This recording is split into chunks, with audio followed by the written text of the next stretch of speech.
21 June super 8-এ অস্ট্রেলিয়ার মুখোমুখি হবে বাংলাদেশ। তবে এই ম্যাচকে ঘিরে অধিক উত্তেজনা রয়েছে দুদলেরই। যদিও টি-20 বিশ্বকাপে এসে কখনোই অস্ট্রেলিয়ার বিপক্ষে জিততে পারেনি বাংলাদেশ, তবে এবার অকপটে স্বীকার করে নিয়েছেন অস্ট্রেলিয়ার অলরাউন্ডার ব্যাটসম্যান ম্যাক্সওয়েল বলেন, আমরা প্রতিবারই বাংলাদেশকে সহজ দল হিসেবে মেনে নিয়েছি, তবে এবার সেটা নয়। এবারের চিত্রটা ভিন্ন। বাংলাদেশ তাদের দিনে ভালো কিছু করতে পারে। তাদের বোলারও রয়েছে দারুণ ছন্দে।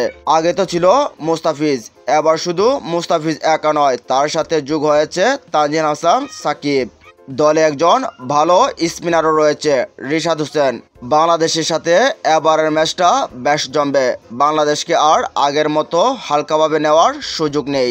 এবারের বিশ্বকাপে আমাদের দারুণ প্রতিদ্বন্দ্বিতা হবে আশা করছি।